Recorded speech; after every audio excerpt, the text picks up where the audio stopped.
1 Chronicles 10. Now the Philistines fought against Israel, and the men of Israel fled before the Philistines, and fell slain on Mount Gilboa. And the Philistines overtook Saul and his sons, and the Philistines struck down Jonathan and Abinadab, and Malchishua, the sons of Saul. The battle pressed hard against Saul, and the archers found him, and he was wounded by the archers. Then Saul said to his armor-bearer, "Draw your sword, and thrust me through with it, lest these uncircumcised come and mistreat me." But his armor-bearer would not, for he feared greatly. Therefore Saul took his own sword, and fell upon it. And when his armor-bearer saw that Saul was dead, he also fell upon his sword, and died. Thus Saul died, he and his 3 sons, and all his house died together.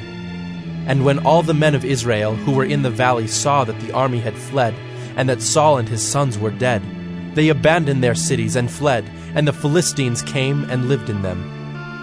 The next day, when the Philistines came to strip the slain, they found Saul and his sons fallen on Mount Gilboa. And they stripped him, and took his head and his armor, and sent messengers throughout the land of the Philistines, to carry the good news to their idols and to the people. And they put his armor in the temple of their gods, and fastened his head in the temple of Dagon. But when all Jabesh-Gilead heard all that the Philistines had done to Saul, all the valiant men arose, and took away the body of Saul, and the bodies of his sons, and brought them to Jabesh. And they buried their bones under the oak in Jabesh, and fasted 7 days. So Saul died for his breach of faith. He broke faith with the Lord, in that he did not keep the command of the Lord, and also consulted a medium seeking guidance.